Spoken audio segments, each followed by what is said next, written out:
23 levels, 1,000 years of obsession, an immortal wizard so insane he makes Karsus look reasonable.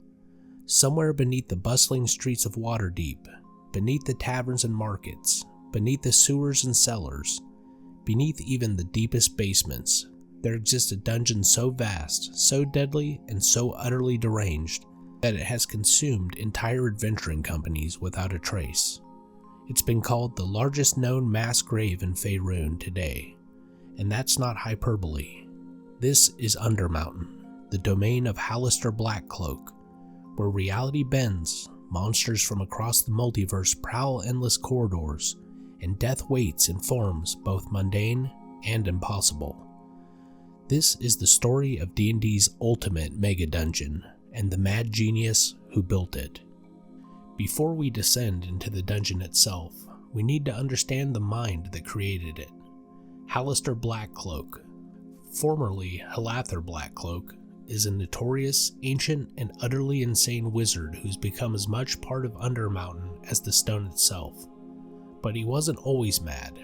Every villain has an origin story, and Halaster's is particularly tragic.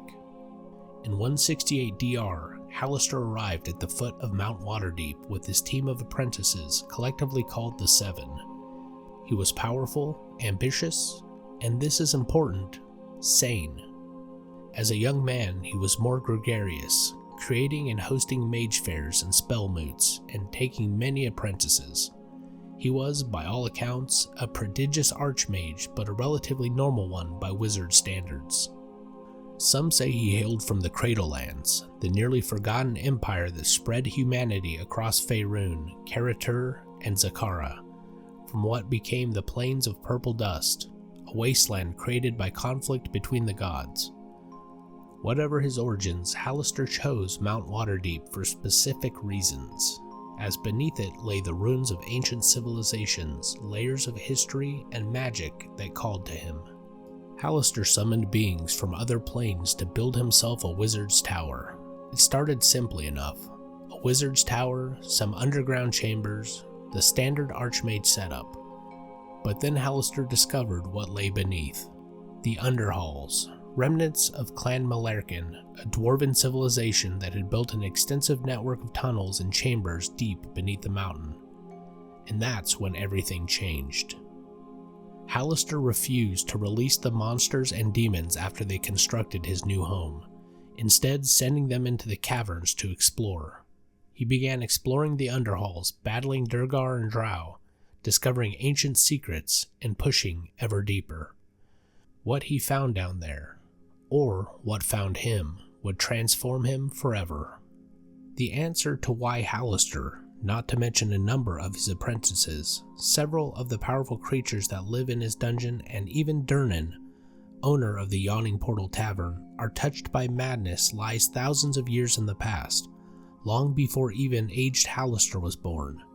There is something in Undermountain, some fundamental wrongness woven into the very fabric of the place. A mysterious knot in the weave causes madness and an unconscious desire to remain in or near the dungeon. Using his magical talents, he turned Undermountain into a quasi-mythal, gaining powerful abilities and immortality within his complex. The drawback, however, was this turned him also completely mad while he was in his dungeon. Halaster bound himself to Undermountain, achieving a form of immortality and godlike power within his domain. The cost was his sanity, and once the transformation was complete, there was no going back. By 309 DR, Halaster had complete control over the near-endless tunnels and caverns and began constructing the largest and most deadly dungeon on the face of Faerun, Undermountain. The wizard who had once hosted social gatherings and taught students became a recluse, obsessed with his underground domain. So what is Halaster like now, over millennium into his madness? Halaster seemed, in a word, insane. He muttered and chuckled to himself ceaselessly and had difficulty holding the thread of any conversation or debate for very long. Nevertheless, he remained fully aware of threats and hazards and reacted and defended himself with great speed and efficiency. Here is the terrifying part. While in Undermountain, He had only rare moments of lucidity, but if he was ever outside the dungeon, he became lucid for much of the time. At these times, Halaster was cold, well-mannered, dignified, and fastidious and meticulous in his habits, though still thoroughly evil. He did not tolerate any insult or insolence in any case and remembered any offense or help given his way. So Halaster isn't constantly babbling to himself and chuckling at invisible jokes. Outside Undermountain, he's very competent and aware. Inside his domain, the madness takes hold, but even then, he's perfectly capable of defending himself and pursuing his incomprehensible goals. Halaster Blackcloak is almost certainly one of the most prodigious magical users in the entirety of the Forgotten Realms. He's a 20th level spellcaster and unparalleled when it comes to creating and controlling a vast network of portals and gates throughout the world and the planes beyond. That's not a typo. 20 levels. In 5th edition D&D, where the maximum is 20, Halaster is an absolute pinnacle of mortal magical achievement. He's functionally unkillable within Undermountain. If you somehow manage to defeat him, in the event of the Mad Mage's death or removal from Undermountain, its enchantments and spells would go wild. Countless gates and portals would become destabilized. The complex magics of Undermountain were intertwined with Halaster himself, and even if you kill him, he comes back. The dungeon revives him. He's bound to Undermountain for eternity. What does Halaster want?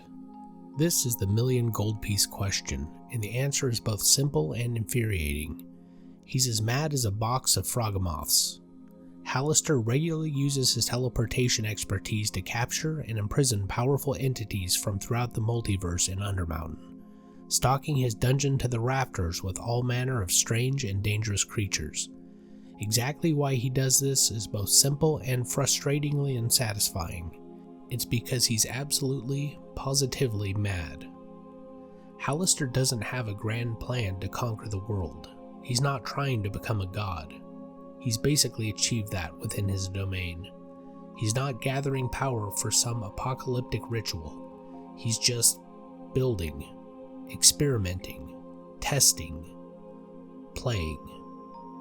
Halaster started to utilize the upper levels as a buffer zone designed to kill intruders and thieves. To enhance this outcome, he went to other planes and places, collected exotic and terrible monsters, and set them loose to protect these levels from intruders. These levels of the dungeon gained the reputation as being in part Halaster's playground, which he used to satisfy his curiosity and prove or disprove his magical theories. Think about that. The deadliest dungeon in Faerun is Halaster's playground, a place he uses to satisfy idle curiosity.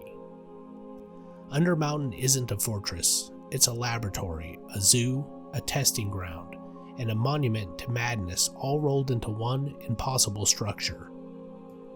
Now that we understand the architect, let's explore the architecture. Undermountain was a multi-tiered dungeon consisting of a myriad of interconnected chambers and layers located deep beneath the city of Waterdeep and its namesake mountain. But calling it a multi-tiered dungeon is like calling the ocean a body of water. Technically accurate, but wildly insufficient. 23 main levels, each one massive, each one unique, each one deadly. Generally speaking, Undermountain's natural chambers boast high ceilings of at least 16 feet and smooth floors made of gray granite. Many halls, rooms, and galleries were created by carving out the natural rock and were generally decorated in a way that made them look uniform and mundane. But that mundane uniformity is deceptive. A corridor in Undermountain was usually 10 feet wide and high. The sheer scale is difficult to comprehend. Over the years, the upper levels became abandoned storage areas and defunct research facilities, as Halaster's experiments became more elaborate and dangerous and were moved even deeper into the complex. Halaster has been building and expanding for over 1,000 years. The dungeon has layers, secrets within secrets, forgotten levels, and sealed chambers that even he might not remember. What makes Undermountain really scary isn't just its size or the monsters within. it's the way magic itself works differently there. Another effect of the many-layered magic of the Mad Mage was that most of the surfaces and features of the dungeon radiated some degree of magic, including the floor, ceilings, and walls. This made spells like Detect Magic largely useless because either the radiated magic was so strong that it was impossible to distinguish specific information, or because the radiated magic masked the magical properties of other things. Your Detect Magic spell? Useless. Everything glows with magic. The walls, the floors, the air itself. How do you find the one trapped chest in a room where everything registers as magical? Undermountain featured some locations where magic simply did not work at all. Dead magic zones.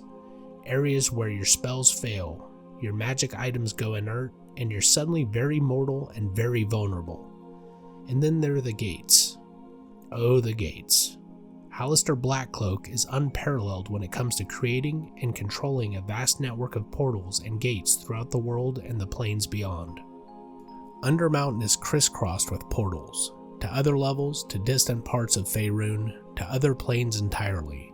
Some are permanent, some are temporary, some are one-way, some are two-way, some are triggered by specific conditions, and some are just there, waiting for the unwary to stumble through. You might walk through a doorway on level 3 and find yourself on level 17, or in the abyss, or inside an active volcano on the elemental plane of fire.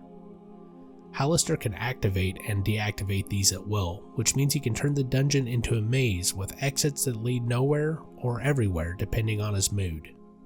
The Yawning Portal, an inn near Mount Waterdeep, features a 40-foot well leading into Undermountain.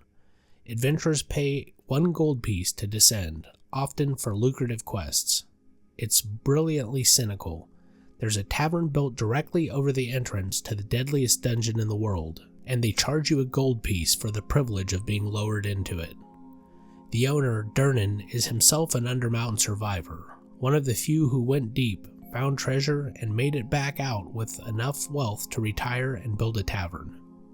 The Yawning Portal serves multiple purposes. It's a monument to survival, a recruiting ground for adventurers, and a warning. Every patron in the tavern can look at the well in the center of the room and contemplate their mortality. Want to go down? Pay your gold. Durnan will lower you on a rope. Want to come back up? If you survive long enough to make it back to the well, he'll haul you up, for another gold piece naturally. Each level of Undermountain is essentially its own self-contained dungeon with its own theme, its own monsters, its own stories. All 23 levels of Undermountain are written up with its own character and feel. Each floor of the dungeon is a dungeon unto itself, with its own theme, monsters, traps, and more. Let's explore what awaits adventurers as they descend. Level 1, the Dungeon level, Character Level 5. The first level is appropriately called the Dungeon level. It's the gateway, the introduction, the place where parties learn that Undermountain is not like other dungeons. It's designed for 5th level characters, which tells you something important. This dungeon doesn't mess around. You're expected to be competent before you even start. Level 2, Arcane Chambers, Character Level 6. Arcane Chambers feature a goblin bazaar and warring factions. Yes, you heard that correctly. This level of Undermountain is home to goblins who run a bustling bazaar, opposing the Xanathar Guild. There's a working marketplace in the 2nd level of the deadliest dungeon in Faerun, run by goblins. Because, of course there is. Where else would you get supplies when you're 20 levels from sunlight? The Xanathar Guild, the beholder-led crime syndicate from the surface, has interest down here too, because if there's profit to be made, criminal enterprise will find a way. Level 3, the Sargoth level / Skullport, Character Level 7. The Sargoth level connects to Skullport and holds the ruins of Stromkolder, contested by drow and goblinoids. Skullport deserves special mention. It's a refuge, a hidden city, a place where those who can't survive on the surface or in the Underdark can exist.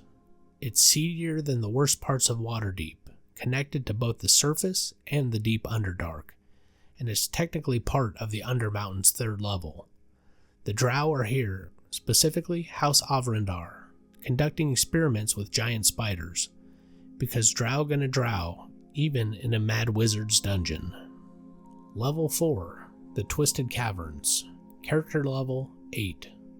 The Twisted Caverns level, suitable for 4 8th level characters, is a battleground between an aboleth named Elune and Kuatoa, with Drow from House Avrindar watching closely. An aboleth, an ancient, psychic fish monster that predates most civilizations, has claimed part of this level. The Kuatoa, fish people who are collectively insane and can literally will gods into existence through belief, are trying to create a god to fight it. The Drow are watching this unfold for their own reasons. This is the kind of multi-faction chaos that defines Undermountain. Nobody's working together. Everyone has agendas. The adventurers are just another variable in an already unstable equation. Level 5, Willowwood, character level 8th to 9th. Willowwood features magical forests overseen by Archdruid Willow, a moon elf with a tragic past. Yes, there's a forest, underground, in the middle of a dungeon. A full magical forest ecosystem complete with wildlife maintained by a powerful druid who has made this level her domain. Willow's domain includes a green dragon named Terralai, now altered by a sentient sword, and a village of goblin werebats. Goblin werebats. A dragon possessed by a sword.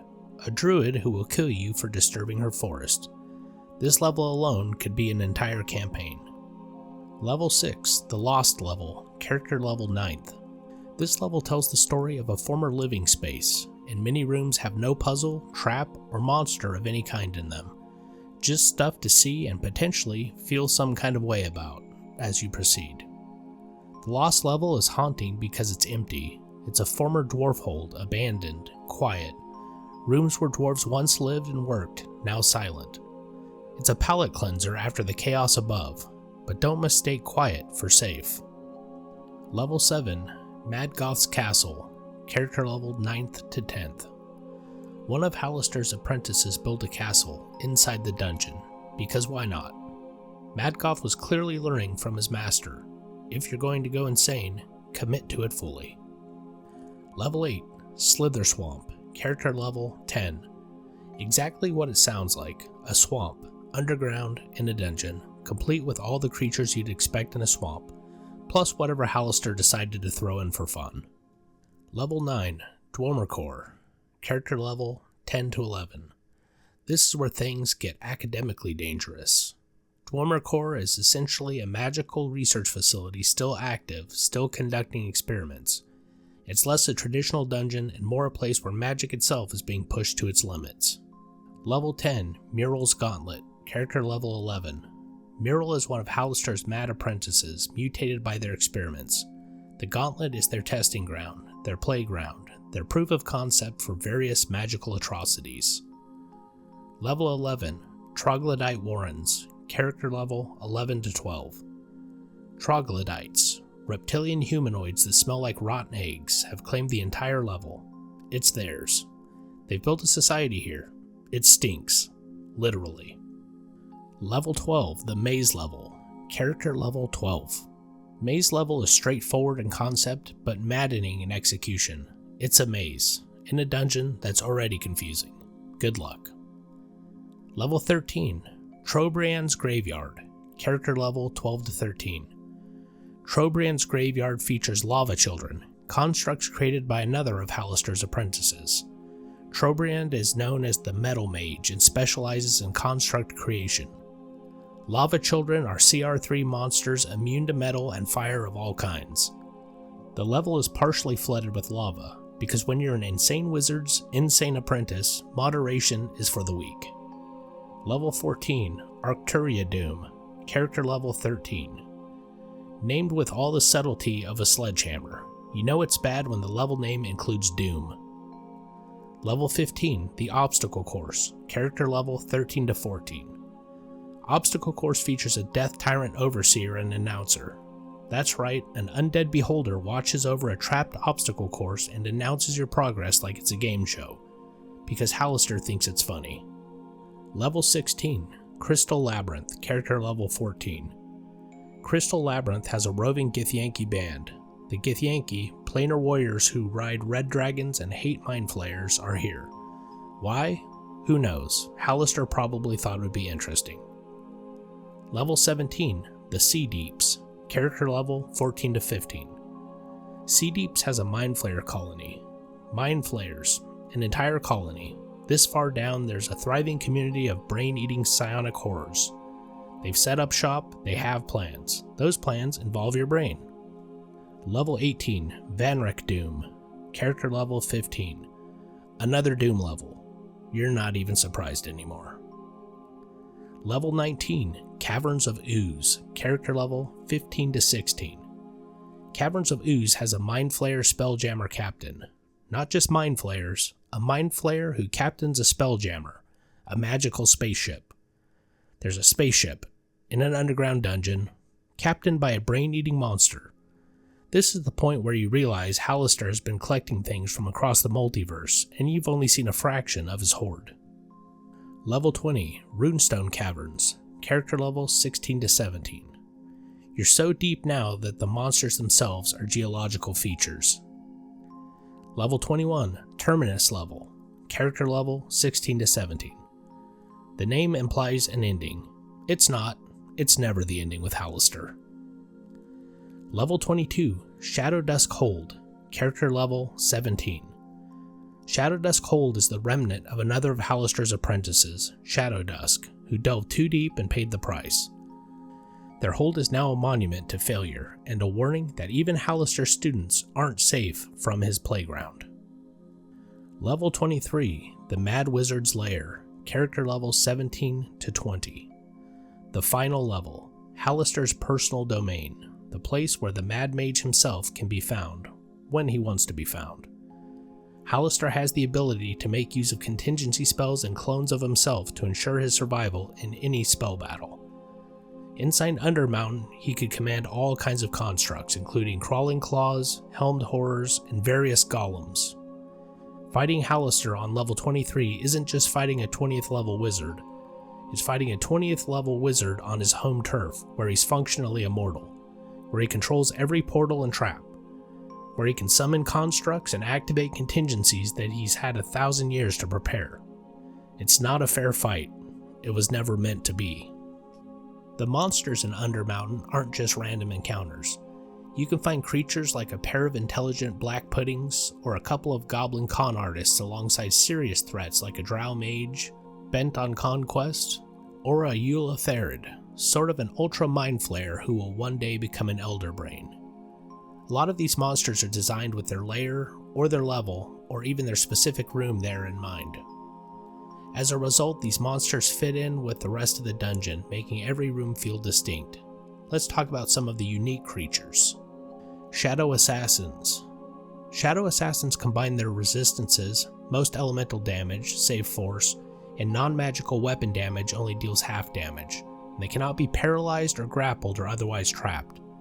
Every time a creature takes damage, their strength score drops by 1d4. These things hunt you through multiple levels. They're designed for pursuit, to wear you down slowly, draining your strength with each encounter until you're too weak to fight back. Werebats. The werebat is a great example of how you can get crazy with building your own lycanthrope designs. This is a goblin afflicted with a rare form of lycanthropy that transforms it into a giant bat. They have to drink blood to survive and can transmit their curse. Vampire goblins, flying vampire goblins who can turn you into flying vampire goblins. Why? Because Halaster thought it would be interesting.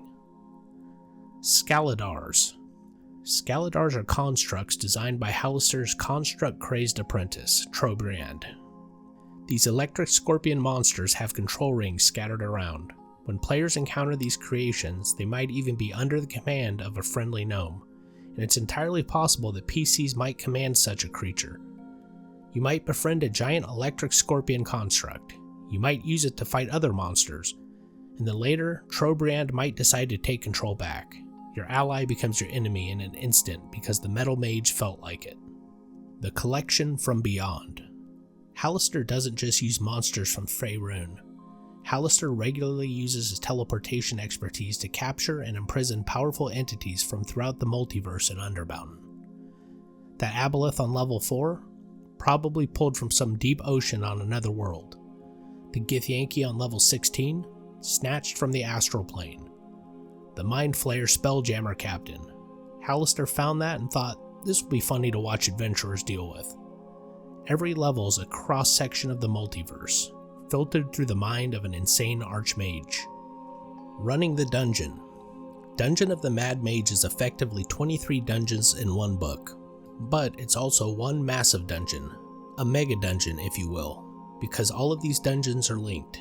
This is both the strength and the challenge of the Undermountain. Each level can stand alone. You could run level 5 as its own mini-campaign, never touching the other levels. But they're also connected through portals, through storylines, through recurring NPCs and factions. Each of the levels in Undermountain is wildly different from the others. The central conceit, Undermountain is Halaster's lair, leads to some of the most creative design in 5th edition. The design philosophy is clear, variety over coherence. Halaster's madness means the dungeon doesn't have to make sense. A swamp can exist next to a lava-filled foundry. A peaceful forest can sit above a Mind Flayer colony. There are no rules except the ones Halaster decides to apply at any given moment. Each dungeon level ends with an aftermath section that lists out next steps. Halaster's got his own agenda that he's following. You get the pieces to make this adventure yours. This module is designed to be adapted. Halaster is actively watching, interfering, and adjusting. He's not a static villain waiting at the end.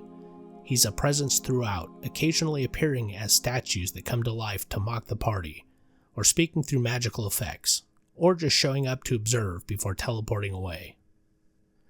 The challenge. Let's be honest about something. Dungeon fatigue would be a considerable problem. Ultimately, you're doing a lot of carving your way through ever greater numbers of creatures without a lot of change in your goals or stakes. 23 levels is a lot. Most campaigns don't make it that far. You're looking at potentially years of real-world time to fully explore Undermountain. The module is designed for characters levels 5 through 20, which is almost the entire scope of D&D. The challenge for DMs is maintaining player motivation. Why keep going down? What's driving the party deeper into this death trap? Some possibilities. Treasure, the obvious one. Undermountain has wealth beyond measure scattered throughout. Rescue missions. Esfel wants to find her brother Chrysando. Personal stakes matter. Factional interests. Matrim seeks to settle a Harper debt. Obaya seeks magic items. The challenge itself. Some adventurers delve because Undermountain is there, because it's the ultimate test. Halaster's attention. The Mad Mage might take an interest in the party, and once you have his attention, leaving becomes complicated. The module recognizes this challenge. If you start having a problem with this, encourage the party to withdraw to Waterdeep and play some different content for a while. It's okay to leave, come back to the surface, do some dragon heist content, have a breather. Undermountain will wait. It's been there for 1,000 years. It'll be there when you're ready to return.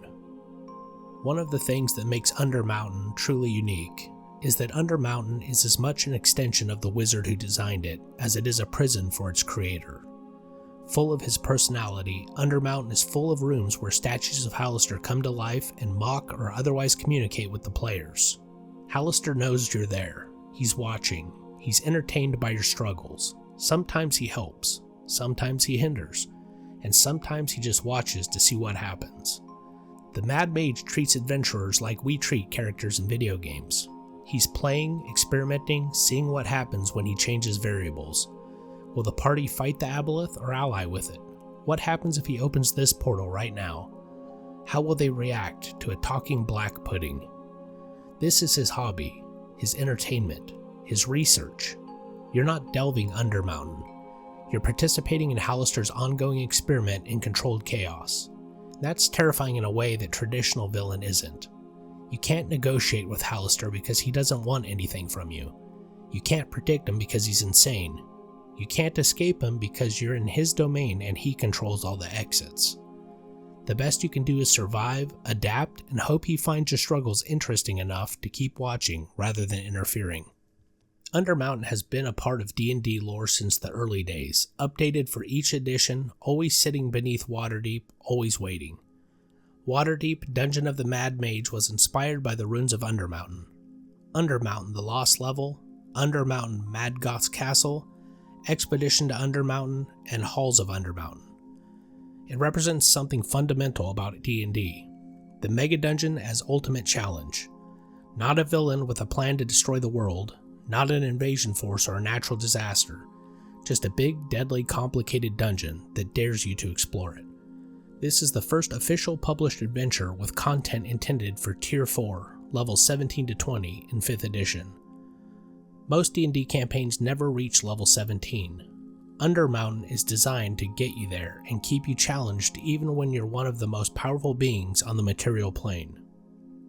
The modern adaptation, Mad Mage's Domain. Now here's where things get really exciting for gaming fans. The entire dungeon is being recreated as a mod for Baldur's Gate 3. Mad Mage's Domain is a massive volunteer-driven effort to bring all 23 levels of Undermountain into Larian's engine. This is insane in the best way. We're talking about all 23 levels built from scratch in BG3. Larian-style design with branching storylines, meaningful choices, and consequences. New companions created specifically for the campaign. Rewritten dialogue to fit BG3's style while maintaining D&D lore. Detailed environments that capture each level's unique theme. This is a community project, volunteers pouring hundreds and probably thousands of hours into recreating one of D&D's most iconic locations in one of D&D's most beloved modern games. What waits at the bottom of Undermountain? At the end of all 23 levels, assuming your party survives everything Undermountain throws at them, assuming they navigate the politics and the monsters and the traps, assuming they solve the mysteries and overcome the challenges, they meet Halaster. Halaster seemed, in a word, insane. He muttered and chuckled to himself ceaselessly, but he's also a 20th level wizard with 1,000 years of experience, functionally immortal within his domain, aware of everything happening in his dungeon, and possessing magical power that rivals gods. What happens when you meet him? That depends entirely on Halaster's mood, your party's actions, and the DM's interpretation. He might fight you, he might talk to you, he might ignore you and continue his incomprehensible experiments. He might congratulate you on making it this far and offer you a place as one of his new apprentices. Or he might just laugh and teleport you back to level 1 to do it all again. Because that's the thing about Halaster. Even if you win, even if you somehow defeat him, he'll just revive. Even if you reach the bottom and accomplish your goals, he's still in control. You are always playing his game.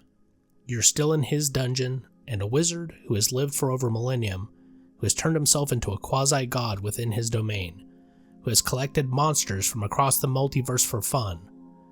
He's patient. He can wait for you to make a mistake.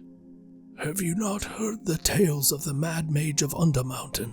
The dwarves built the passages under the mountain long ago, but they've belonged to Halaster for the last 1,000 years. He toys with anyone who enters the dungeon. The deeper you go, the more dangerous his games. That's the truth of Undermountain in a nutshell. It's Halaster's game. You're the pieces. The board is 23 levels deep and filled with death, and the game master is completely insane. But here's why people keep going back. Because it's there. Because it's the ultimate challenge. Because somewhere in that impossibly vast labyrinth are treasures and secrets and power beyond measure. Because defeating Undermountain, or just surviving it, makes you a legend.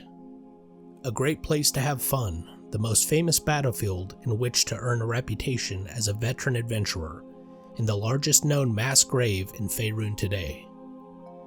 Every party that enters thinks they'll be different. They'll be smarter, better prepared, more cautious. They'll be the ones to make it through, to claim the treasures, to defeat the Mad Mage himself. Most of them are wrong.